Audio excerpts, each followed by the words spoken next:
Chapter 1. The Gathering Storm. The war against the architects had only just begun, and Darius felt the weight of that truth pressing down on him with every step. He stood on a cliff overlooking the sprawling land beneath, his eyes tracing the distant mountains that loomed like sentinels, guarding secrets long buried. The world was in turmoil. The rebellion he had so bravely led to this point was only a fraction of the force it needed to bring down the architects, an organization so deeply entrenched in the fabric of power that their influence spread like an insidious shadow over the land. But the rebellion was growing, and Darius knew that in order to truly challenge the architects, he needed to build an army that could match their dark might. The time for skirmishes and raids was over. The time to strike at the heart of the architects' power had come, but first he had to gather more allies. Darius's journey took him far from the crumbling remnants of the fortress they had destroyed in the last battle. He traveled through the war-torn villages, across wild landscapes, and into lands previously untouched by the chaos, hoping to find the people who could help him in his cause. But recruiting allies wasn't as simple as raising an army. The world was divided, fractured, by long-standing rivalries, old wounds and political ambitions that extended beyond the architect's reign. Darius had to navigate these complexities carefully, winning the trust of those who had no reason to follow him. The first stop on his journey was the city of Althoria, known for its ancient library and scholars who had once studied the lost arts of magic. The city had fallen into ruin after a long siege, but rumors whispered that a group of mages and scholars still held out, hiding in the labyrinthine tunnels beneath the city. Darius sought them out, believing their knowledge of magic and the arcane could turn the tide against the architects. In the shadows of Althoria's ruins, Darius met Lyra, a fierce and enigmatic warrior whose reputation preceded her. She was a woman of few words, her movements swift and precise, her eyes sharp with the intensity of someone who had seen too much of the world's brutality. Lyra was a protector of those who could not defend themselves, a lone wolf who had survived countless battles by trusting no one but herself. When Darius first approached her with the idea of joining the rebellion, she was skeptical. "You seek to fight an enemy you do not fully understand," Lyra had said, her voice cool and steady as she sized him up. "And you want me to trust that you have the strength to lead this rebellion to victory. What makes you so certain you are any different from the others who have tried and failed?" Darius had looked her in the eye, refusing to back down. "I'm not leading this alone. Together we can end the architect's tyranny." It wasn't his words that convinced her, but something else. Perhaps it was the fire in his eyes or the understanding of the weight he carried on his shoulders. Lyra saw in him a leader who didn't just seek power, but sought justice, and that was something worth following. She agreed to join him, but not without a warning. "Prove yourself," she had said, her voice low, "and I'll follow. Fail, and you'll find yourself standing alone." The next recruit Darius sought was Zephyr, a former architect who had defected after witnessing the horrors his people had wrought. Zephyr's story was one of regret and guilt, but also of a man seeking redemption. He had once been one of the architect's most trusted lieutenants, a commander who led many of the most brutal raids and executions. However, as the architect's plans grew darker, Zephyr could no longer stomach the atrocities he was forced to commit. In a moment of crisis, he betrayed them, escaping to the wilderness where he lived in exile. Zephyr was not the kind of man to be easily swayed by lofty ideals or promises of glory. He had seen too much of the world's darkness to believe in simple solutions. But Darius, with his understanding of the power the architects wielded and the urgency of their cause, was a leader Zephyr could respect. The former architect saw in him a determination that went beyond personal ambition, and though Zephyr's path was one of penance, he knew he still had much to offer. "I've led armies to slaughter," Zephyr had said when Darius found him in a remote village on the edge of the kingdom, "but I've never fought for something worth dying for. Help me make it right." With Zephyr's knowledge of the architect's inner workings and his skills as a former commander, he became a vital part of the rebellion. He was cautious, perhaps overly so, but his insights into the enemy's strategies were invaluable. As the rebellion grew, so too did its challenges. The first major battle they faced was in a small remote village nestled between the cliffs and forests of the north. The village had been a quiet haven, untouched by the war, until the architects' forces arrived. Led by a powerful sorcerer, the architects unleashed a wave of dark magic, summoning creatures of shadow and flame to destroy the village and silence anyone who dared to resist. The rebellion's forces, though small, rushed to the village's aid, and Darius found himself standing in the front lines. The battle that followed was brutal. The villagers, though brave, were no match for the dark magic that tore through the air. Darius felt the pull of the darkness inside him, a hunger that clawed at his mind as the chaos around him intensified. He could feel the power surging within, him threatening to take control. For a moment he was consumed by it, his vision clouded with rage and bloodlust. But just as the darkness began to overwhelm him, Lyra's voice cut through the haze. "Darius, control it!" Her words brought him back to himself. With a fierce will, Darius clamped down on the power within him, forcing it back into its cage. He fought alongside his allies, his blade carving through the shadows that attacked from every direction. Zephyr, too, proved invaluable in the battle, using his knowledge of the architect's magic to counter their attacks. Together they fought back the dark forces, driving them out of the village and securing a hard-won victory. As the battle wound down, Darius surveyed the destruction around him. The village was in ruins, but they had won. This small victory was a reminder of the long road ahead. The war was not going to be won in one battle. It would take time, unity, and an unwavering resolve. And Darius knew that no matter how dark the path ahead might be, he had allies he could trust. People like Lyra and Zephyr, who would stand by him as they fought to destroy the architects once and for all. The storm was gathering, but so too was the rebellion. And Darius would lead them into it, not as a man who sought power, but as a man who sought justice for a broken world. Chapter 2. The Hidden Temples. The journey from the village marked a turning point for Darius and the rebellion. Victory over the architect's minions was only a fleeting triumph in a war that had only just begun. As the group traveled, the weight of their mission pressed upon them. There was much to do and little time. They could not afford to rest. The destruction of the fortress had revealed a crucial piece of information. Ancient maps, long lost to the sands of time, were now in their possession, pointing the way to a series of hidden temples scattered across the world. These temples were believed to house powerful artifacts tied to the very origins of the architects and their dark magic. If Darius and his allies could gain control of these artifacts, it might give them the edge they needed in the coming war. But the road ahead was treacherous, and the secrets buried within the temples were not meant to be unearthed. Darius, Lyra, Zephyr, and the rest of their small but growing band of rebels set their sights on the first temple, an ancient structure that had been swallowed by time and legend. The map indicated that it lay hidden deep within the Forbidden Forest, a vast, untamed wilderness known for its dangers and mythic creatures. The forest was a place few dared to enter, as many who did never returned. Yet the rebellion had no choice. They would need to uncover whatever secrets the temple held. As they ventured deeper into the heart of the Forbidden Forest, the air grew heavy with an unnatural stillness. The sunlight barely pierced the thick canopy, and the trees towered above them, twisted and gnarled, their branches stretching like skeletal hands clawing at the sky. The deeper they went, the more oppressive the atmosphere became. Strange sounds echoed in the distance, whispers that could have been the wind or something else altogether. For days they trekked through the dense woods, relying on Zephyr's keen sense of direction and Lyra's battle-hardened instincts to keep them on course. Yet the journey was not without its dangers. They encountered strange creatures, shadowy figures that seemed to materialize out of nowhere, attacking with unnatural speed and precision.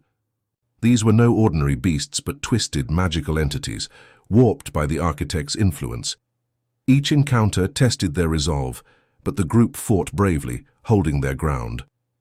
Darius found that with each victory, the darkness within him stirred, responding to the chaos of battle. It was always there, just beneath the surface, waiting for him to lose control. It wasn't until the third day in the forest that they stumbled upon something unexpected. A hidden camp, nestled between the massive roots of an ancient tree. It was a small enclave of individuals, cloaked in robes of deep green, who had been living in the forest for as long as anyone could remember. These were the Keepers, a secretive order dedicated to guarding the ruins of the first architects. They were descendants of an ancient group of guardians who had vowed to protect the temples from those who would exploit their power. The Keepers were wary of Darius and his companions, their eyes filled with suspicion as they observed the newcomers. They had lived in isolation for centuries, guarding the secrets of the architects, and they were not inclined to trust outsiders, especially not rebels who sought to dismantle everything they had sworn to protect. "We know what you seek," the leader of the Keepers, a tall and imposing figure named Aurelius, said, his voice heavy with authority.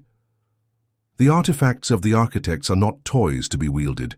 They are the remnants of a curse, a power that has destroyed kingdoms and corrupted men. You would be fools to seek them." But Darius was undeterred. He knew the rebellion needed those artifacts to stand a chance against the architects. He argued that the artifacts had to be secured before they fell into the wrong hands, but Aurelius remained unconvinced. "Your intent may be noble, but I sense the darkness within you," Aurelius said, his piercing gaze never leaving Darius. "The very power you seek to control is the same power that has claimed so many before you. It will consume you if you are not careful." Darius felt the weight of his words, a cold shiver running down his spine. He had fought to control the darkness within him, but it was always a struggle, a constant reminder that he was teetering on the edge of something far darker than anything he had ever faced. But now, it seemed that the darkness was not just his burden. It was something that others could sense, something that could ultimately turn the tide of the rebellion.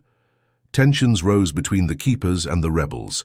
While Darius insisted that they had no choice but to press on, the Keepers warned them of the risks involved. They told tales of those who had ventured into the temples before, men and women who had been consumed by the artifacts, their minds shattered, their souls lost to the power they sought to control. There were even whispers of individuals who had become vessels for the very magic the architects had used to bend the world to their will.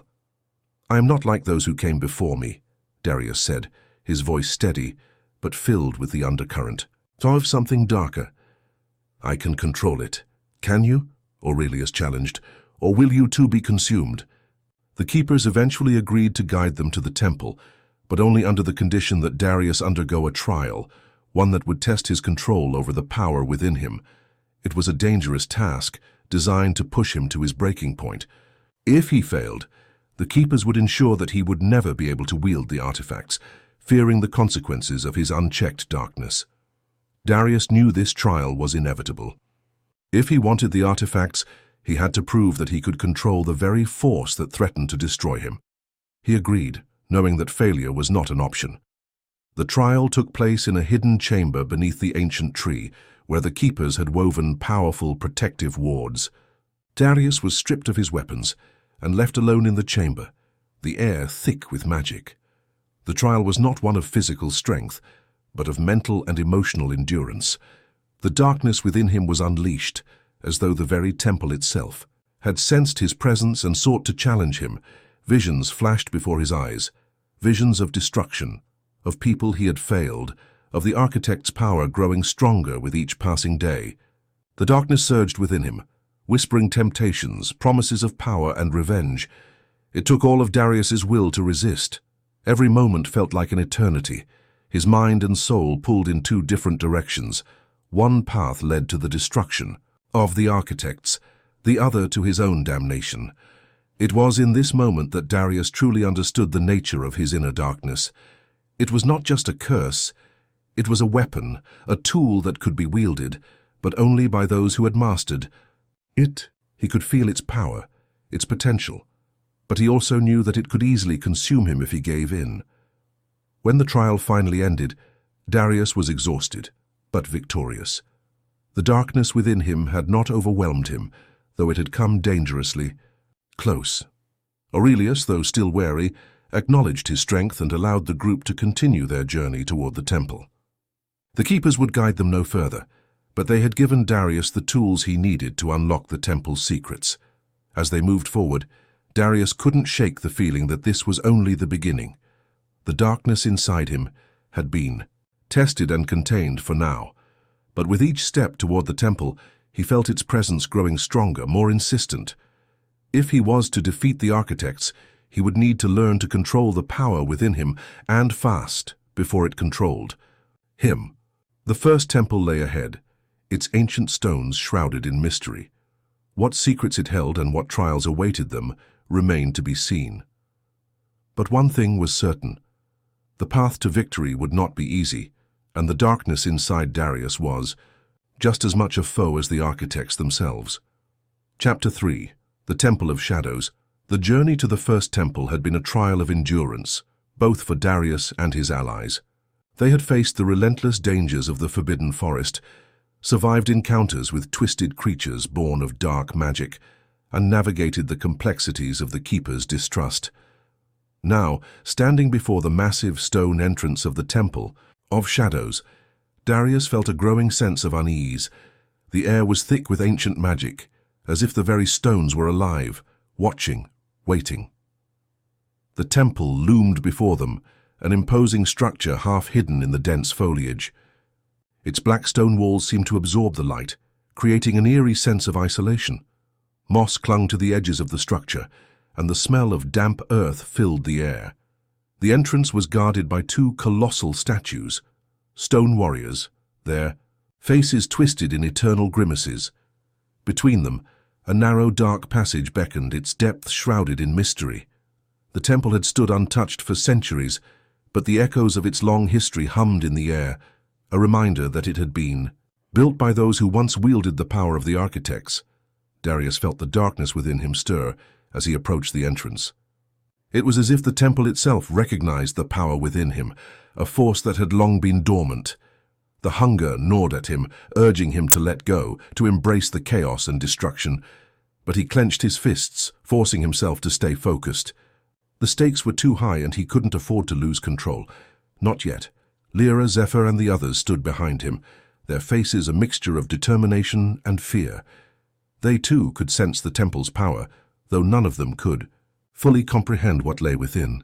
The keepers had warned them about the dangers of the temple, how it was said to be a place of great temptation, a place where the boundaries between light and dark were blurred. But Darius had no choice. They needed whatever secrets the temple held to defeat the architects and stop the spread of their dark influence. With a deep breath, Darius stepped forward, the others following closely behind. The moment they crossed the threshold, the air shifted. It was colder now, as if the temperature had dropped by several degrees. The dim light from the outside world seemed to vanish, leaving them in near-complete darkness. Only the faint glow of their lanterns illuminated the path ahead.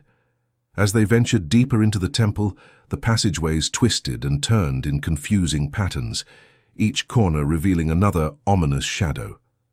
The walls were adorned with ancient carvings depicting scenes of ritualistic sacrifices and arcane symbols that no one in the group could decipher. The architecture was unlike anything they had ever seen, grand, yet hauntingly alien, as though the temple had been built by a civilization lost to time, one that had known dark secrets far beyond mortal comprehension. "Stay close," Zephyr whispered, his voice tense. "We don't know what traps are hidden here." Darius nodded, his instincts on high alert. The air felt thick, oppressive, as if something was watching them from the shadows. He could hear the faintest sound, a whisper, a voice barely audible, echoing through the stone halls. The voice was not human, nor was it something he recognized. It was ancient, full of malice, like the very walls of the temple were alive, speaking to him. After what felt like hours of navigating the labyrinthine corridors, they reached the inner sanctum of the temple. The doors were massive, decorated with intricate symbols of power and magic. Darius could feel the weight of the darkness beyond them, pressing against his chest, urging him to open the door and enter. With a steady hand, he placed his palm against the cold surface of the door, and as if responding to his touch, the door slowly creaked open. The chamber that lay beyond was vast, its ceiling lost in the shadows above. The walls were lined with stone pillars, each carved with more arcane symbols, their surfaces glowing faintly with an eerie blue light. At the far end of the chamber stood a large stone pedestal, and upon it lay an artifact, an obsidian crystal, pulsing with dark energy. The sight of it filled Darius with both awe and dread. This was what they had come for, the key to understanding the architect's power. But it was also a great danger. The keepers had warned him about the artifacts, how their power could consume anyone who sought to wield them. Before Darius could move forward, the ground beneath them trembled. A low rumble echoed through the chamber, and suddenly the walls began to shift. The shadows in the corners of the room seemed to come alive, swirling and coalescing into figures, dark, indistinct shapes that flickered in and out of existence. Darius could feel his heartbeat quicken, his breath coming in shallow gasps. The darkness was alive, and it was closing in. "Get ready," Lyra said, drawing her sword. "We're not alone." From the shadows, the figures began to solidify into something more tangible. Creatures of shadow, their bodies twisted and unnatural. They moved with eerie speed, their eyes glowing with an otherworldly light. These were no ordinary creatures. They were manifestations of the temple's magic, born from the very darkness that had once fueled the architect's rise to power. Darius could feel the power in the air, the same power that had driven him to the edge of madness during his battles with the architects. It was here now, in this very temple. "Fight!" Zephyr shouted, raising his sword. "We have to reach the artifact." Darius stepped forward, his body instinctively reacting to the presence of the creatures. The hunger inside him surged, the darkness clamoring for release. He could feel it, the power he had long tried to control, growing stronger with every moment. It was calling to him, urging him to embrace it fully. He clenched his fists, struggling to keep it at bay, but the creatures were closing in, and his fear of losing control intensified. Lyra's blade sliced through the air, cutting down one of the shadowy creatures, but for every one they killed, another seemed to take its place. The group was being overwhelmed. Darius could feel the weight of the battle pushing him to the edge. He couldn't hold back much longer. "Let go," the voice whispered again, this time louder, more insistent. "Embrace the power. You are its master." For a moment, Darius hesitated. The darkness was so close, so tempting. But in that moment of doubt, something inside him snapped. He could feel the power coursing through his veins, feel the magic surging from deep within him. It was no longer a whisper, it was a roar. With a surge of will, Darius released the darkness. It exploded from him in a wave, a torrent of shadow that flooded the chamber, engulfing everything in its path. The creatures of shadow shrieked as they were consumed by the magic, their forms dissipating into nothingness. The power within him was no longer a threat, it was a weapon, and he wielded it with precision. The room fell silent, the darkness receding as quickly as it had come. Darius stood at the center of the chamber, his breath ragged, his body trembling from the exertion. The shadows had been vanquished, but he felt no satisfaction. He had barely held on to control, and he knew that this power, this darkness, was still a dangerous force that he could not fully tame. As he approached the pedestal, the obsidian crystal pulsed with dark energy, its glow now brighter than ever. The temptation to take it, to harness its power, was overwhelming. But Darius knew he had to be careful. The artifact was not just a tool, it was a key to the architect's strength, and its influence could corrupt him if he wasn't careful. He reached out and grasped the crystal, its cold surface sending a shock through his hand. The moment his fingers touched the artifact, a surge of vision flooded his mind. He saw the architects, hidden in their stronghold, their dark magic flowing through them, their grip on the world tightening. But there was something else too, something more disturbing. He saw his own reflection, twisted, consumed by the darkness, his body and soul torn apart by the very power he sought to control. The vision shattered as quickly as it had appeared, leaving Darius gasping for air. He staggered back, clutching the crystal tightly.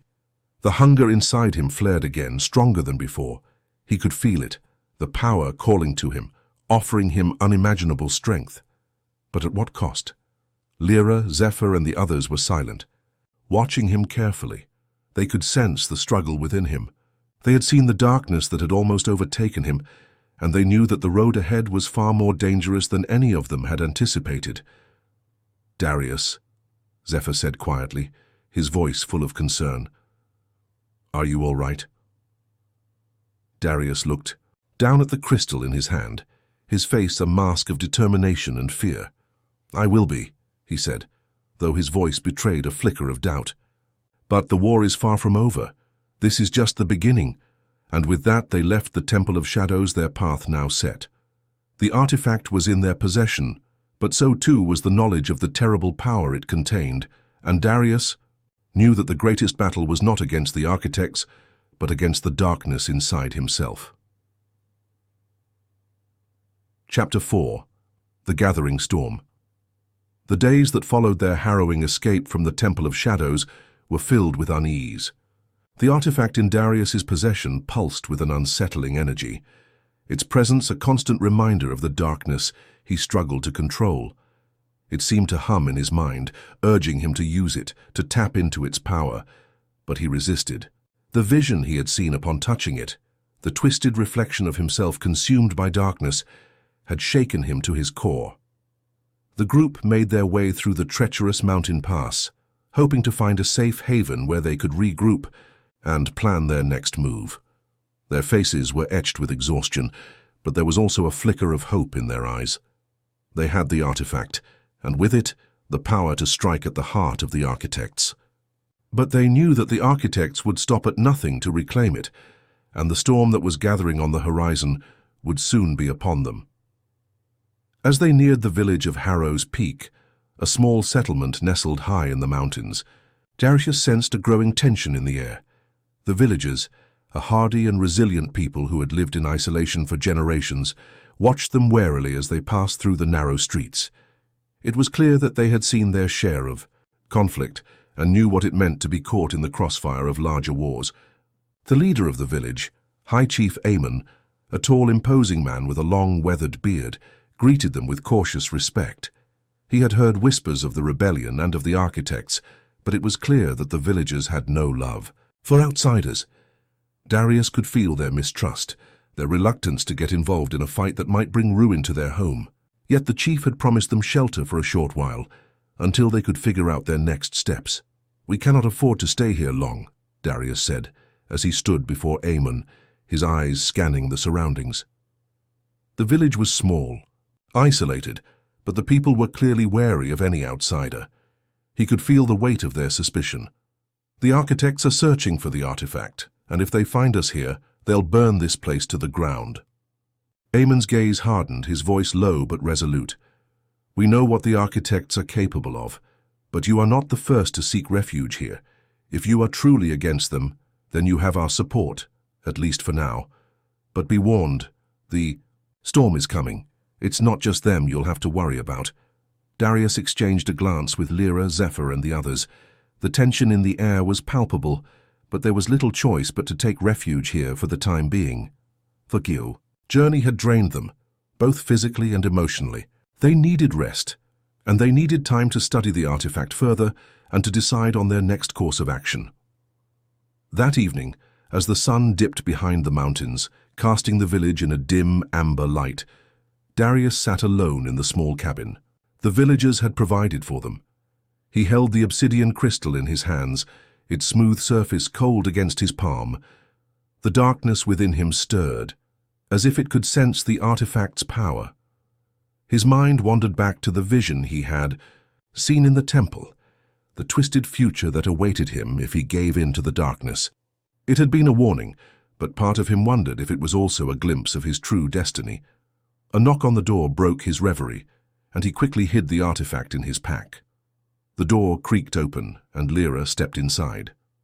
Her face was tired, but there was a fire in her eyes, an unshakable resolve that Darius admired. Still brooding over it? She asked, crossing the room to sit beside him. Her voice was light, but there was an edge to it. She had seen the toll the darkness was taking on him, and it worried her. I'm not brooding, Darius replied, though his tone was distant. He ran a hand through his hair, trying to shake off the gnawing feeling that had taken root in his chest. I'm trying to understand what this power really is, what I'm supposed to do with it.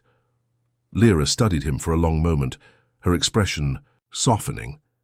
You've carried this burden long enough, Darius, We've all seen what this power does to you.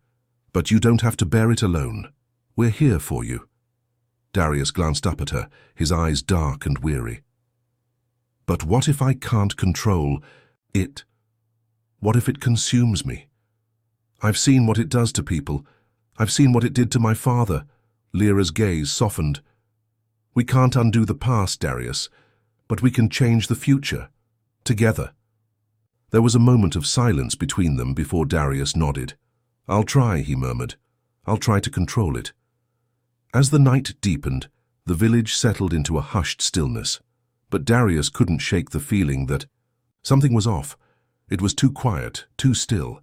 His instincts were on high alert, and he couldn't ignore the nagging sense that danger was approaching. In the dead of night, his fears were realized. A loud crash echoed through the village, followed by the unmistakable sound of weapons clashing. Darius leapt to his feet, grabbing his sword and rushing toward the door. Lyra was already there, her eyes wide with alarm. "They've found us," she said, her voice strained. "The architect's soldiers, they're here." The villagers were scrambling, gathering what little they could carry and preparing to defend themselves. Aemon, standing at the head of the crowd, shouted orders, rallying his people to fight. But Darius knew the villagers were outmatched. The architect's soldiers were elite warriors, trained in the dark arts, and they would stop at nothing to seize the artifact. "We need to get to the mountains," Darius said urgently. "We'll fight them there. If we stay here, they'll slaughter everyone." Lyra nodded. "Zephyr's already organizing the defense. We'll hold them off for as long as we can." The group moved swiftly, disappearing into the night, taking the path that wound through the mountain passes. As they ran, Darius felt the weight of the crystal pressing against his chest, a constant reminder of the power he wielded. The storm was coming, and it was up to him to control it, before it consumed them all. The battle in Harrow's Peak raged on. Darius and his companions fought fiercely, but the numbers of the architect's soldiers were overwhelming. The sky above them was alive with dark magic, streaking across the heavens like bolts of lightning. The soldiers were relentless, and every step they took was a step closer to the heart of the village. But Darius had made a choice. He would not let the architects claim victory. He could feel the power within him, stronger than ever, but this time he didn't let it control him. He harnessed it, channeling it through his sword into the earth, using it to protect his allies and the villagers. At that moment, as he stood, in the heart of the battlefield, the obsidian crystal pulsed with an eerie energy, resonating with the very storm that raged above them. The winds howled, and the ground beneath his feet trembled. The sky cracked open with a flash of light, and in that instant, Darius felt something shift inside him, a deeper understanding of the power he wielded. The battle was far from over, but this moment had changed everything. The architects were closing in, but Darius knew that the true war had only just begun. Chapter 5. The Heart of the Storm. The winds howled through the mountains, carrying with them the sounds of distant battles. The air was thick with tension and magic, the earth itself seeming to tremble beneath the weight of the conflict. The clash between the rebellion and the architect's forces had escalated to a fever pitch. Yet amid the chaos, Darius stood tall, his heart pounding with a mixture of dread and determination. The storm that had begun in the village of Harrow's Peak was not just one of nature, but of fate itself, and it would determine the future of the world. As the battle raged on, Darius's mind raced. The obsidian crystal burned with an intensity he hadn't felt before. It thrummed against his chest, its dark energy pulsating in sync with his own heartbeat. For the first time he felt connected to it, not as a tool of destruction, but as a part of him. His thoughts were a whirlwind of uncertainty, but one thing was clear. He could no longer run from the darkness within him. He had to face it, or it would consume him. "Stay focused." Lyra's voice cut through the cacophony of battle. She was by his side, her eyes wide with urgency, her blade flashing through the darkness as she fought off an incoming wave of soldiers. "We need to keep pushing them back. Don't lose yourself now." Darius nodded, though his attention was divided. His senses were heightened, and he could feel the pulse of magic in the air. The architect's soldiers were unlike anything they had faced before. Men and women twisted by the dark arts, their bodies emanating an unnatural aura. They moved with precision, their attacks calculated and deadly. But Darius knew that their real power lay in the dark magic they wielded. Magic. That seemed to drain the very life from the land around them. Zephyr appeared beside them, his silver eyes glowing with an ethereal light. The wind swirled around him, his movements like a blur as he dispatched enemies with swift, lethal strikes. "The artifacts," he said, his voice low and urgent. "They're seeking them. The architects will stop at nothing to retrieve the crystal." Darius glanced at the artifact in his hand. The crystal was no longer just a thing of power, it was a beacon. The architects could feel its presence, and their soldiers were closing in on them with deadly intent. It was only a matter of time before they would overwhelm the rebellion. "We have to move," Darius said, his voice firm. "To the Temple of the Eclipse. It's the only place we can hide the crystal, and it's the only place that may hold answers about how to control this power. The Temple of the Eclipse." It was a sacred place, rumored to be a site of unimaginable power, one that had been forgotten by most, hidden deep in the forest of Valashar. The temple was said to hold knowledge of the ancient powers, including the origin of the dark magic that had created the architects. But it was also a dangerous place, filled with traps and hidden perils, and no one had dared to enter it for centuries. Lyra's eyes darkened with skepticism, but she nodded. "If you believe it's our best shot, then we follow you. But we'll need to fight our way out of here first." The battle had reached a fever pitch by now, the enemies coming at them from all sides. The rebellion had managed to hold their ground for a time, but the architects were relentless. Darius's heart raced as he felt the power within him stir, stronger, now more demanding, as though it sought to break free. He clutched the crystal tighter, trying to steady himself. "Stay close," he called to the others. "We move now." The group moved as one, cutting through the battlefield, their footsteps pounding the earth in unison. With every step, the air seemed to grow colder, the wind more oppressive, as though the world itself was closing in around them. They fought their way through the ranks of the architect's soldiers, each movement deliberate, each strike aimed at survival. Darius's sword flashed, its edge glowing with the faintest traces of the dark energy that now surged through his veins. As they neared the edge of the village, Darius's heart skipped a beat. In the distance, he could see the Temple of the Eclipse rising like a shadow against the stormy sky. Its towering spires pierced the heavens, and its ancient crumbling walls seemed to beckon them, drawing them closer with an almost magnetic pull. But as they neared the temple, a figure emerged from the shadows, blocking their path. The figure was tall, draped in a flowing black cloak, his face obscured by a dark hood. There was something unnerving about him, an aura of coldness that sent a shiver down Darius's spine. The figure's presence was almost tangible, a weight in the air that pressed down on them. Darius instinctively stepped forward, his hand gripping his sword hilt. "Who are you?" The figure's voice was low, almost a whisper, but it carried with it a chilling weight. "I am the Harbinger. The architects have sent me to retrieve what is theirs." Darius felt a surge of power, the darkness inside him stirring at the mention of the architects. His grip tightened on the sword as the figure's words hit him like a thunderclap. "The crystal is mine," Darius said, his voice steady despite the turmoil brewing inside him. "So you will not take it." The Harbinger's laughter was soft, but it was a sound laced with malice. "It is not yours to keep, boy. The architects know you're coming, and they have sent me to ensure you never reach the temple."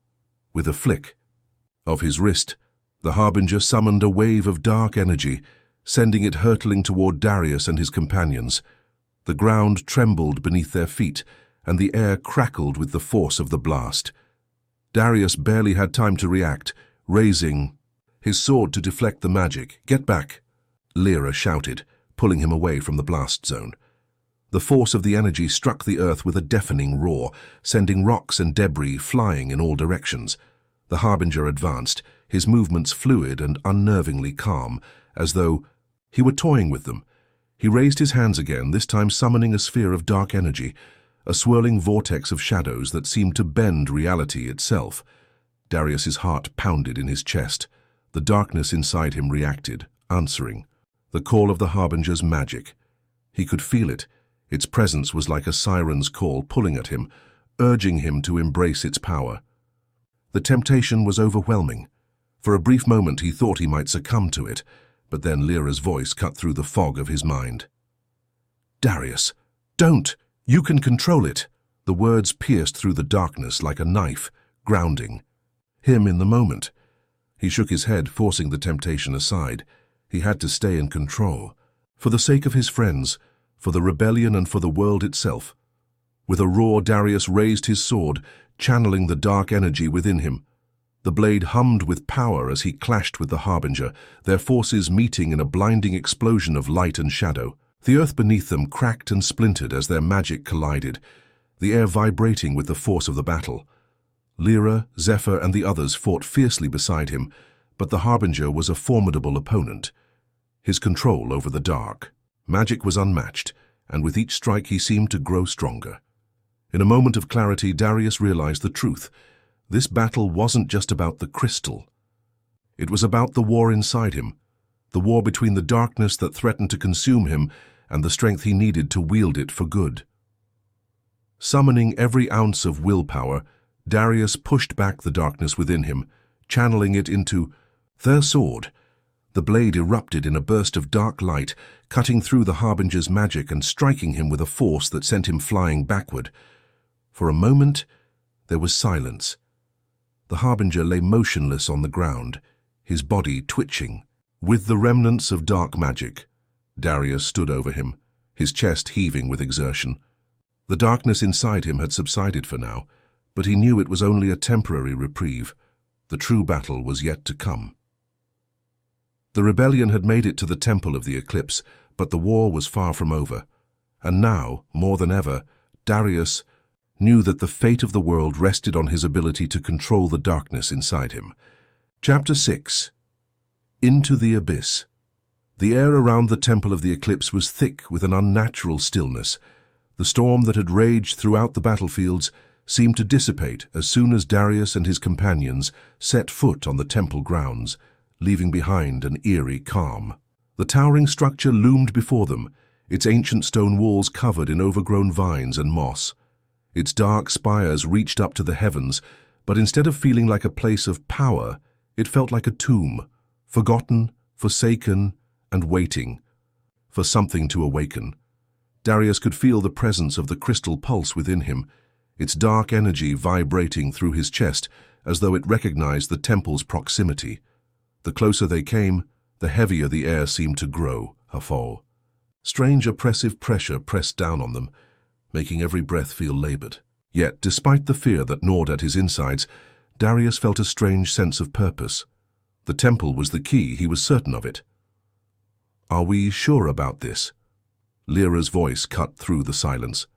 She stood beside him, her hand gripping, her sword tightly, her expression a mixture of determination and apprehension. Darius nodded. "It's the only place that can help us understand the power of the crystal and how to control it. We need to uncover what's hidden inside." Zephyr stepped forward, his silver eyes scanning the temple's entrance with a mixture of curiosity and wariness. "There's more than just knowledge in there. The architects know this place, that's why they're hunting us." The words hung in the air like a dark omen. Darius knew Zephyr was right. The architects had sent their most powerful agents after them, and the Harbinger's appearance had only been the beginning. The deeper they ventured into the temple, the closer they came to uncovering the full extent of the architect's plans, and with it, the terrible truth of the power they were up against. The large double doors of the temple loomed before them, etched with cryptic runes and symbols that Darius couldn't decipher. Yet there was something familiar about them, as though they were tied to the very essence of the darkness he carried within himself. His pulse quickened, the crystal at his chest pulsing in time with his heartbeat. The doorway seemed to call to him, urging him to enter. With a deep breath, Darius pushed open the doors. The hinges groaned under the weight of centuries, and the massive stone doors slowly parted, revealing the interior of the temple.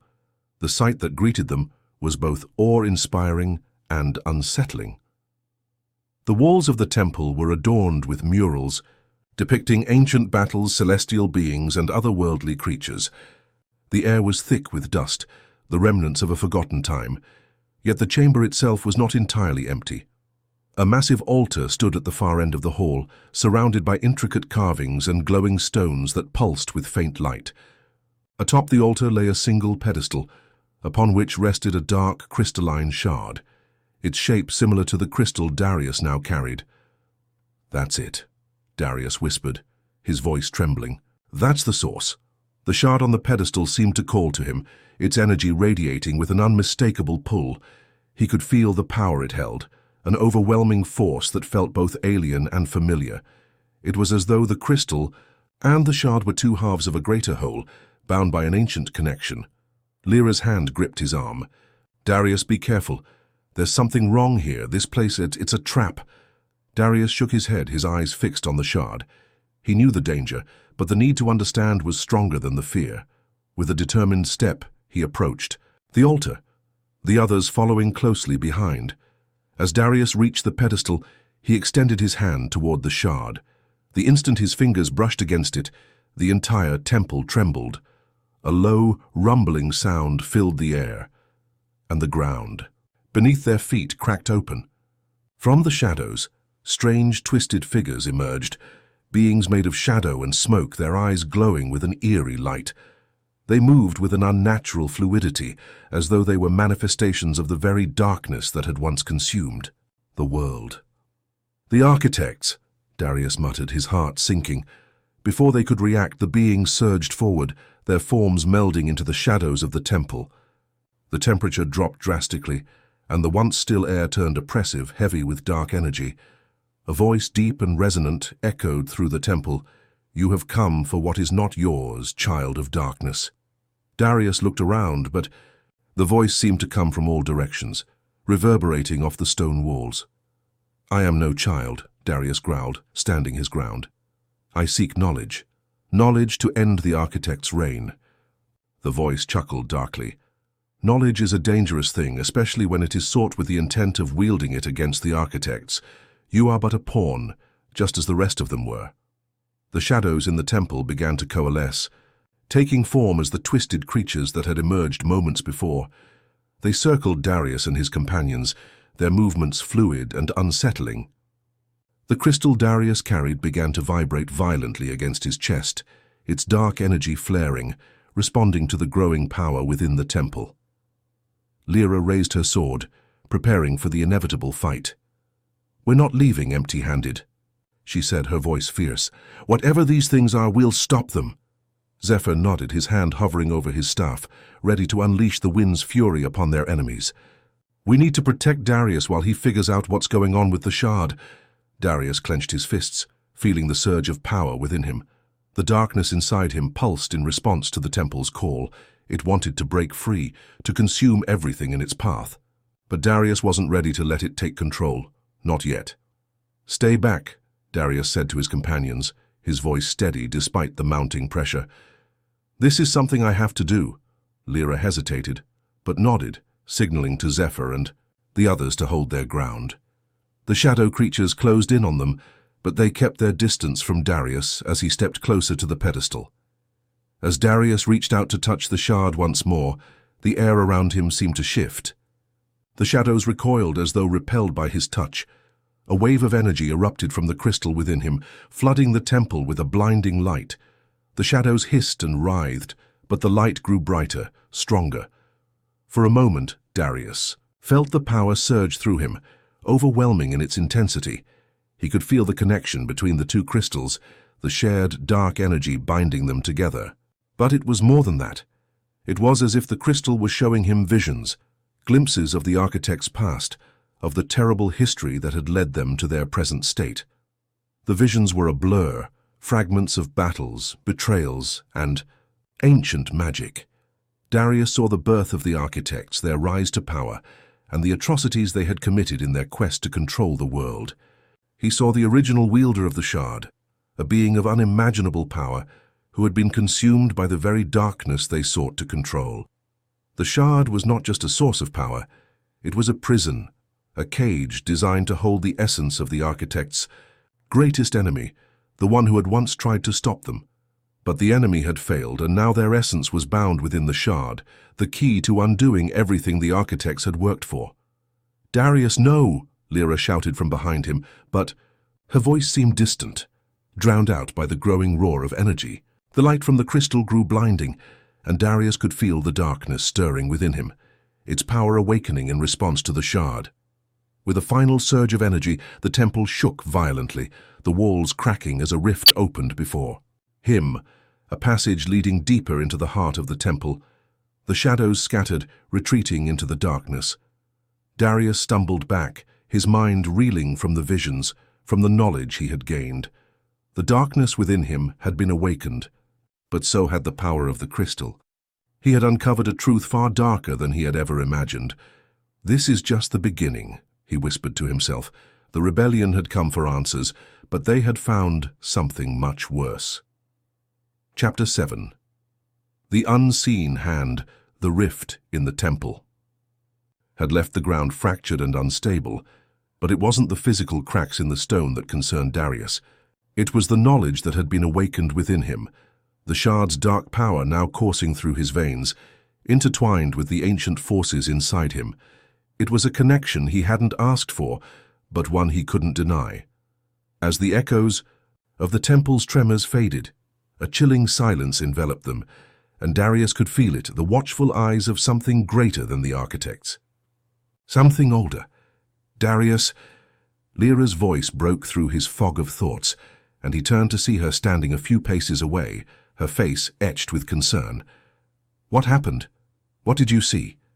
The words that had flooded his mind were too complex, too disjointed to explain all at once. He could barely comprehend them himself, but he had no choice but to try. The others were looking at him now, a mixture of apprehension and curiosity written across their faces. "I saw their past, the architects, their rise to power. They weren't always like this," Darius murmured, his voice distant. "They were once protectors. The shard, it's not just a source of power, it's a prison, a cage. The one they feared the most was imprisoned within it. And now, it's waking up." "The one they feared?" Zephyr asked, stepping closer, his usual calm demeanor replaced by a rare intensity. "What do you mean? What was imprisoned?" Darius shook his head. "I don't know everything yet, but I felt the presence of something ancient, something that could destroy the architects. But it's too late. It's been trapped for centuries, and now its power is stirring again. I think it's part of me now, and it's linked to this crystal." Lyra stepped forward, her sword still sheathed, but her hand resting on its hilt, her gaze searching. "So you're saying we've unleashed something that might destroy the architects? Or might it be something even worse?" Darius hesitated. He couldn't deny the growing unease inside him. The power was intoxicating, but it felt like a storm brewing within his chest, ready to break free. He had to fight it. He had to control it. But could he? "I don't know yet," Darius admitted.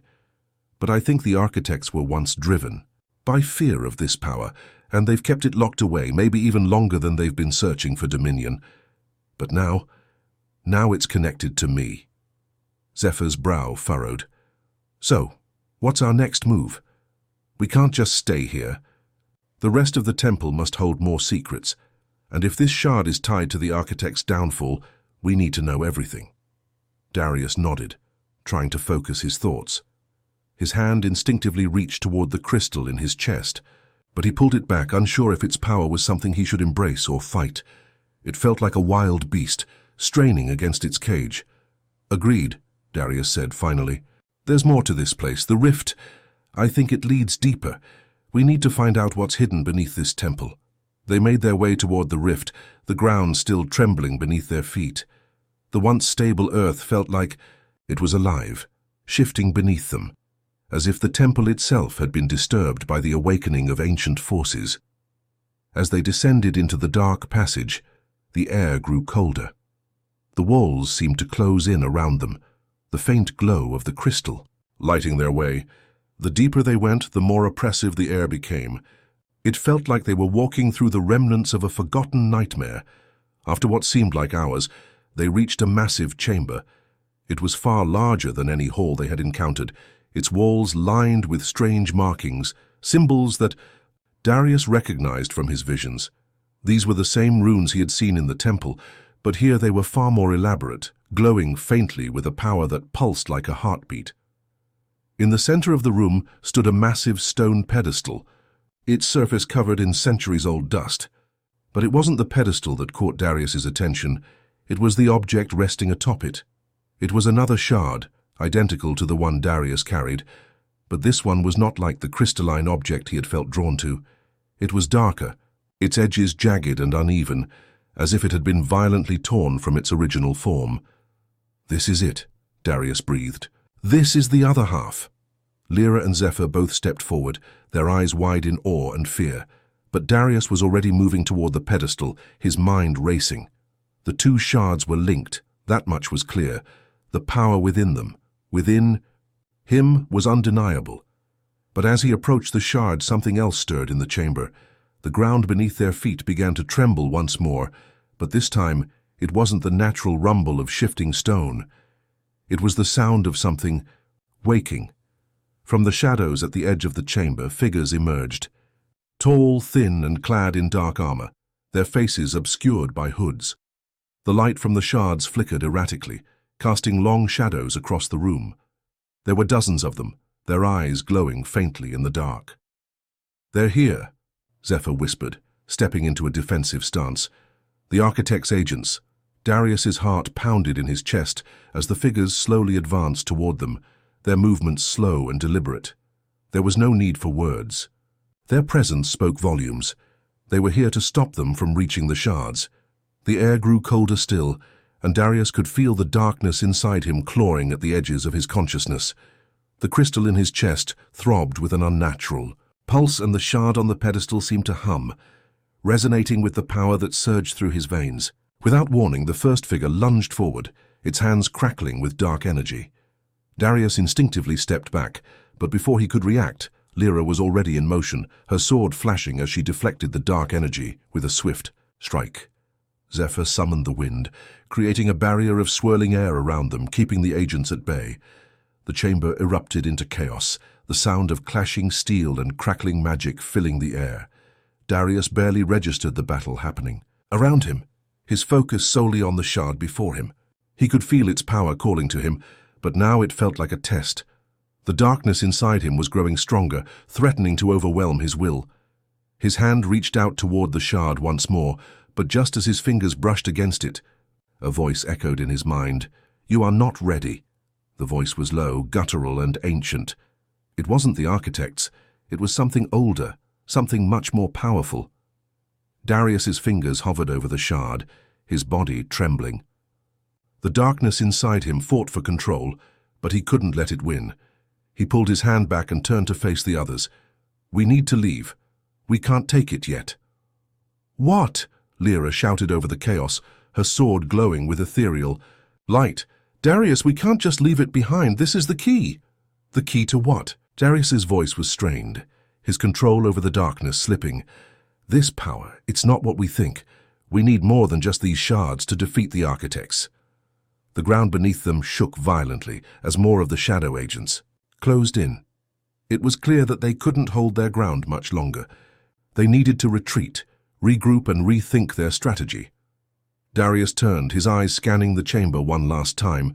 The shard was still within reach, but it was no longer a beacon of hope. It was a test of his resolve, and right now, he wasn't sure if he could pass. "We leave," Darius commanded, his voice steady despite the chaos around them. "We'll return when we're ready." With that, the group fought their way out of the chamber, their retreat swift, but not without cost. As they emerged from the depths of the temple, the ancient walls behind them seemed to groan with ancient sorrow, as if they knew the true battle was yet to come. Chapter 8. The Heart of the Rebellion. The sun had barely risen the next morning, its pale light struggling to penetrate the dense canopy of trees that surrounded the rebel camp. The night's battle had taken its toll on the group, wounds that would heal with time, but the scars of the encounter with the architect's agents ran deeper than skin. As Darius stood at the edge of the camp, his gaze fixed on the distant horizon, He could feel the weight of what had happened in the temple, still pressing against him like an invisible chain. Lyra approached him silently, her footsteps almost drowned out by the rustling of leaves in the early morning breeze. She had always been good at moving without making a sound, her training as a scout serving her well in moments like these. She stopped beside him, looking toward the same horizon. "You're still thinking about the shard, aren't you?" she said softly. Darius nodded without taking his eyes off the horizon. "It's more than just a weapon. It's connected to something far older, something the architects tried to bury. We're not just fighting them anymore, we're fighting whatever they were trying to keep imprisoned." Lyra's expression hardened as she followed his gaze. "I don't know about you, but I didn't sign up for ancient, world-ending forces. I'm here because we need to stop the architects. We need to give the people a chance to fight back." "You're right," Darius said, turning toward her now, his voice filled with determination. "That's still the goal. But the shard, it's part of this larger puzzle, and we can't afford to ignore it." Lyra didn't respond right away, but her gaze softened. She placed a hand on his shoulder. "We'll figure it out together, Darius, but first we need to plan our next move." Darius nodded again, his thoughts a blur. He didn't have all the answers, but the path ahead was becoming clearer with each passing day. He had to stop the architects. That much was certain. But how to deal with the power inside him, how to control it before it consumed him, he didn't know. What he did know was that time was running out. The rebel camp was buzzing with activity as the others prepared for their next steps. The group had been on the move for weeks now, and it was clear that their enemies were closing in on them. Darius had seen the signs. More shadow agents were spotted in nearby towns, and whispers of the architects' growing power reached them with every passing day. If they didn't act soon, the architects would have control of the entire continent. Zephyr was already organizing the warriors, his usually calm demeanor replaced by an intensity that spoke volumes about the urgency of their mission. He was checking weapons, coordinating the movement of the group, and briefing their scouts on the next phase of their journey. As Darius walked toward the heart of the camp, where their makeshift war council had been set up, he caught sight of Roran speaking with a few of the newer recruits. The young soldier had come a long way since their first encounter. The wild-eyed, nervous boy who had joined their cause was now a trained fighter, his confidence growing with each battle. Darius admired the transformation, but he knew that Roran's youth could still be a liability in the face of the growing threat. "Darius, over here," Zephyr called out, his voice cutting through the noise of the camp. The Wind Mage was standing beside a large map of the continent, his finger tracing a route that led through dense forests and across mountain ranges. "We've narrowed down the architect's strongholds to 3 main locations. They're spread thin, but we can't afford to underestimate them." Darius stepped closer, his eyes scanning the map. The 3 locations Zephyr had marked were ancient cities, ruins that had once been the heart of old kingdoms, now crumbling beneath centuries of neglect. But beneath the surface of each, Darius knew there were secrets, powerful, dangerous secrets. "We'll need to hit them all at once," Darius said, his voice firm. "But we can't do it alone. We need more allies, more rebels. The people are waiting for a sign that they can fight back." Lyra stepped forward, her face serious. "We've been trying to recruit from the towns along the way, but most of them are either too afraid or too loyal to the architects to listen. We need something that will spark a fire, something to show them that the architects aren't invincible." Roran, who had been listening quietly, spoke up. "There's talk of a rebellion brewing in the eastern provinces. A small group of freedom fighters who've been striking against the architects' supply lines. If we can find them, we might be able to rally a larger force." Darius looked at Roran, surprised by the suggestion. "Where do we find them?" "I've heard rumors. There's a town near the eastern mountains, a place called Velmara. It's a hotbed of resistance, but it's also one of the last places the architects will expect us to go." Zephyr raised an eyebrow. "Velmara? That's near the heart of their territory. Are we sure we want to go there?" "We don't have a choice," Darius said. "If we want to turn the tide, we need to hit them where it hurts. Velmara could be the spark we need.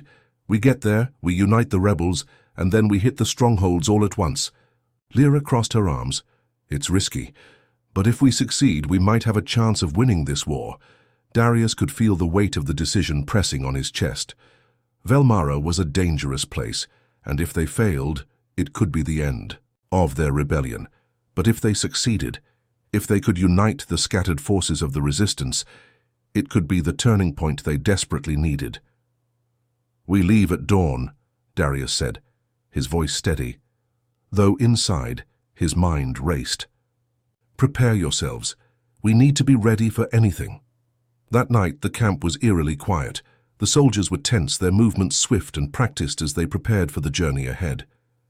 Darius stood at the edge of the camp again, his thoughts heavy. The shard inside him was still calling to him, the darkness whispering in the back of his mind. He couldn't deny it anymore. He was changing, and if he wasn't careful, he might lose himself to it. Lyra joined him again, her presence a quiet comfort. She didn't say anything at first, just stood beside him, her gaze fixed on the distant stars. After a long moment, she spoke. "You're carrying a lot, Darius, but you don't have to do this alone." "I know," he said softly, his eyes lingering on the flickering campfires. "But sometimes it feels like I am. I don't know how much longer I can keep this darkness under control." "You will," she said, her voice filled with conviction. "We all will. Together." Darius didn't respond. He didn't know what the future held. But one thing was certain. He had a choice to make. He could let the darkness take him, or he could use it. And if he was going to use it, he needed to stay in control. For himself, for his people, and for the world they were fighting to save. As the first light of dawn broke over the horizon, Darius gathered his companions.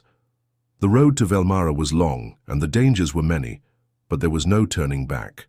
Now, the rebellion was about to enter its most dangerous phase, and every choice they made would either lead to victory or destruction. With a final glance at the camp, Darius turned and led the group into the unknown. Chapter 9. Shadows of the Past.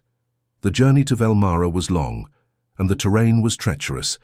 Days of travel through dense forests, rocky hills, and unforgiving wilderness tested the group's endurance. But for Darius, the physical strain of the journey was nothing compared to the mental battles he fought every day. The darkness inside him had grown stronger, more insistent. It whispered when he slept, clawed at the edges of his consciousness when he was awake. And every time he focused on something, the pull of that malevolent power seemed to draw him closer. Lyra noticed his growing unease. She kept her distance at first, respecting his need for space, but as the days wore on, she grew more concerned. Darius had always been a force of nature, resolute, calm, and unshakable. But now there were moments when she saw the flicker of something dark in his eyes, something he couldn't control. They had camped on a ridge that overlooked a valley, the night sky painted with countless stars. The cold mountain air bit at their skin, but the fire in the center of the camp crackled, offering warmth. The others were either resting or sharpening their weapons, but Lyra, unable to sleep, found herself once again walking toward Darius, who stood alone by the edge of the ridge, staring out into the distance. "Still up?" she asked, her voice soft, almost drowned out by the wind. Darius turned, offering a weak smile. "Couldn't sleep. My mind's too noisy." Lyra crossed her arms, watching him carefully. "It's not just the battle plans, is it?" Darius exhaled heavily, the weight of his internal turmoil visible in his eyes. "It's the darkness inside me, Lyra. Every day it feels like it's getting harder to control. I feel it pulling at me. Some days I wonder if it's already too late." Lyra's expression softened. "We've all got demons, Darius, but we can't let them define us. If you let the darkness win, you're handing the architects a victory before the fight even starts." He clenched his fists at his sides, the knuckles turning white. "I'm not sure I can stop it, Lyra. What if I'm becoming the very thing I'm fighting against?" Lyra didn't respond right away. She took a step forward, placing a hand gently on his arm. "Then we'll help you fight it. Together. We've always been a team. You're not alone in this." For a long moment, Darius stood there, silently battling the storm within himself. He wanted to believe her, wanted to trust that he wasn't lost, but deep down the fear gnawed at him, the fear that the darkness would overtake him, and when it did, there would be no one left to save him. The next morning they continued their trek toward Velmara. The road ahead was dangerous, with the eastern mountains looming in the distance, their jagged peaks cutting into the sky like the teeth of some ancient beast. They had been careful to avoid major roads and settlements, knowing that the architect's agents would be watching for any sign of movement. But despite their precautions, the sense of danger never left them. It was late afternoon when they reached the outskirts of Velmara, a small village tucked between two ridges. The town appeared quiet, its stone buildings covered in moss and ivy, and the streets were mostly empty. But Darius could feel the tension in the air, a heaviness that hung like a storm waiting to break. This was no ordinary town. It was a stronghold for the rebels who had been defying the architects, a hidden pocket of resistance in the heart of enemy territory. "We're close," Roran said, his voice low.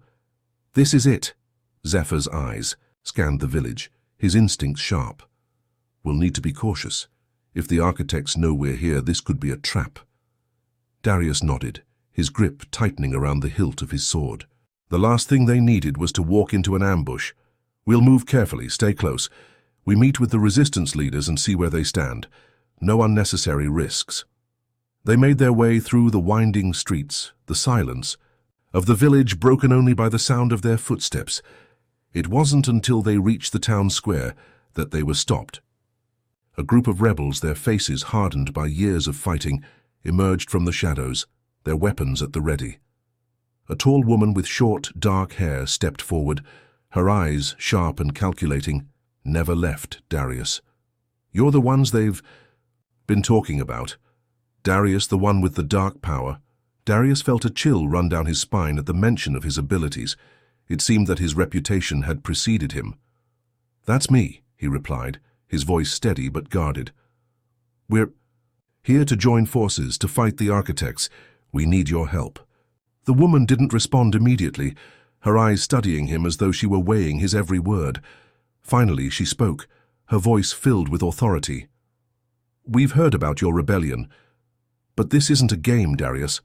The architects won't just let you walk into their territory unchallenged. They have spies everywhere." "I know," Darius said, his voice low, "which is why we need to act quickly. We don't have time to waste. We need your strength to strike at their heart." She paused for a long moment, then nodded. "We've been waiting for someone to unite us, but it's not just about the strength of numbers. The people here, they're afraid. They've been crushed under the weight of the architect's rule for too long. It'll take more than words to convince them to fight." Lyra stepped forward, her tone firm. "Then we'll show them what they're up against. We'll make them see that if they don't rise up now, there will be nothing left to save." The woman regarded Lyra with a measuring gaze, then turned her attention back to Darius. "You'll have our help, but first, we need to see the kind of leader you are. You want to lead this rebellion? Prove it." Darius didn't flinch. He had known that leading this rebellion wouldn't be easy, but it seemed the true test was just beginning. "Lead us," she said, "and let's see if you're worth following." That night, as Darius stood in the center of the rebel camp, the weight of the responsibility pressed on him heavier than ever before. They had gained the trust of the Velmara rebels, but the next step was even more perilous. The architects were closing in, and the time for hesitation had passed. The darkness inside him stirred, but Darius held it at bay, focusing on the task at hand. His power was growing, yes, but so was the danger of losing control. Every battle, every decision, every step forward would bring him closer to the edge. But there was no turning back now. The war was far from over, and if Darius had any hope of winning it, he would need to embrace the very darkness that threatened to consume him. Chapter 10. The Unseen War. The air in Velmara had shifted.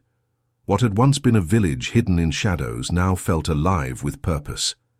The rebellion, once fractured and unsure, was now united under one banner, Darius's banner. But though the fires of resistance had ignited, the true battle was just beginning. Darius stood on the edge of the camp, overlooking the growing ranks of rebels who had pledged themselves to the cause. The faces before him were varied, some young, eager to fight for a better future, others older, weathered by years of oppression. But all shared one common trait: they were ready to fight. He could feel the weight of their hopes on his shoulders. As the leader of this rebellion, it was his responsibility to lead them not just in battle, but through the uncertainty and fear that threatened to tear them apart. They were all united by one goal: to destroy the architects and break their grip on the world. But as Darius had learned over the past months, the path to victory was fraught with dangers far beyond what any of them had anticipated. The darkness within him pulsed again, a constant reminder that his greatest enemy might not be the architects but himself. Every decision, every choice he made seemed to pull him further into the abyss. And yet, he could not deny the truth that lingered at the back of his mind. This darkness might be the only way to defeat the architects, once and for all. He had made peace with the idea that the power he wielded was both a gift and a curse. But peace, he had learned, was an illusion. And as the days wore on, the question remained: would he be able to control the darkness long enough to see the rebellion succeed, or would it consume him before he could strike the final blow? That morning, Darius called together the leaders of the rebellion, the commanders, strategists, and the handful of mages who had joined their cause. Together, they sat in a dimly lit tent at the heart of the camp, maps spread out before them, detailing the architects' strongholds and supply routes. "The time has come to act," Darius said, his voice steady but carrying the weight of resolve. "The architects think they have us cornered. They don't know that we've gathered our strength, but they won't underestimate us again." Roran, ever the practical strategist, pointed to a cluster of locations on the map. "The architects have 3 strongholds that we know of. 2 are heavily fortified, but their power is concentrated in the central one, the Citadel of Ruin. That's where we need to strike." Aaron, the mage whose fire magic had become one of their greatest assets, leaned forward. "We've been preparing for this day for months, but the Citadel is no ordinary fortress. It's protected by dark wards, spells that are tied to the architect's magic. We'll need to break through those defenses if we want to even get close." Darius nodded. "We'll break their hold. We have to. If we don't, they'll continue to tighten their grip, and all this will be for nothing." But as they discussed tactics and plans, Darius couldn't shake the feeling that something was wrong. It wasn't just the Citadel, it was the darkness. He could feel it creeping in on him again, whispering to him, coaxing him to take risks, to push further than he ever had before. Lyra, sitting beside him, noticed his tension. "Darius," she said softly, her eyes locking onto his, "you're not alone in this. Whatever happens, we'll face it together. No one can carry this weight by themselves." But Darius didn't know if he could believe that anymore. The darkness inside him was different now, more powerful, more insistent. And for the first time, he began to question whether he could defeat the architects without losing everything that made him human. The rebellion's forces moved under the cover of night, marching toward the Citadel of Ruin. It was an operation that required precision, coordination, and above all, secrecy. The architects were not known for their mercy, and any hint of their plans being discovered would result in swift retaliation. As they neared the outskirts of the Citadel, Darius felt the familiar twinge of power stir inside him, the darkness roiling like a tempest beneath his skin. He had been holding it back, using his willpower to suppress its influence, but now, with the final battle at hand, he could feel it clawing at him, urging him to unleash it. Roran and Lyra could see it too. They exchanged a glance, their expressions filled with concern, but they knew that Darius had to make this choice on his own. There was no way to fight the architects without confronting the power within him. "Stay focused," Roran warned, as the group set up camp a few miles from the Citadel. "We strike at dawn. We need to be ready for whatever comes next." That night, Darius could barely sleep. His mind was racing, torn between the need to embrace the darkness to defeat the architects and the fear of losing himself in the process. The storm within him seemed louder now, more urgent, and with every passing moment, he could feel the thin line between control and chaos slipping away. Dawn broke over the horizon, casting a cold light over the Citadel.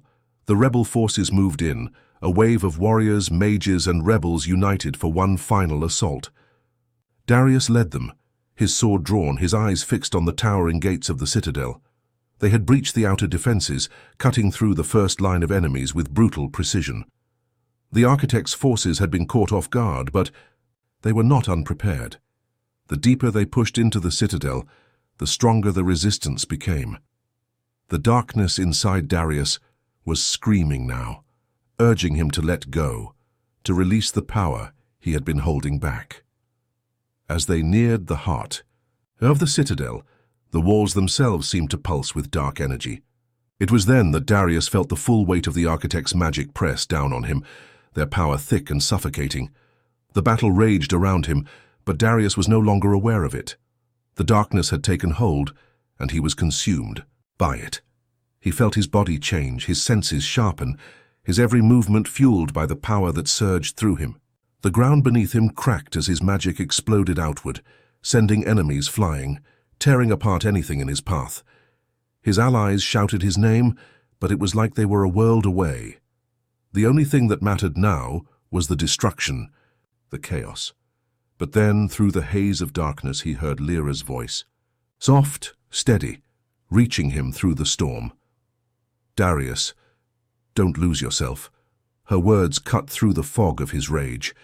He faltered, the darkness pulling at him with terrifying force. He knew he had to choose, to embrace the power fully and risk losing everything, or to pull back, regain control, and stand with his friends. In that moment, the choice was clear. With a roar, Darius fought back against the darkness, using every ounce of willpower to force it into submission. The storm within him subsided, and for the first time in what felt like forever, he was himself again. The citadel trembled, its dark magic faltering. The architects, sensing their control slipping away, tried to retaliate, but it was too late. With the darkness subdued, Darius and his allies surged forward, striking at the heart of the architect's power. The final battle was swift, decisive, and brutal, but when the dust settled, the architect's stronghold lay in ruins. As the dust of battle cleared and the first rays of dawn illuminated the fallen citadel, Darius stood among the wreckage, the weight of his victory settling over him like a cloak. He had won, but the cost had been great. He had faced the darkness inside him and emerged victorious, not because he had defeated it, but because he had learned to control it. The war was not over. But for the first time in a long time, Darius believed that there was hope for the future. The architects had been defeated, but there would always be new threats. And as the leader of this rebellion, Darius knew that his real battle had only just begun. "The war is not over," he whispered, looking out over the battlefield, his voice steady. "It has only just begun."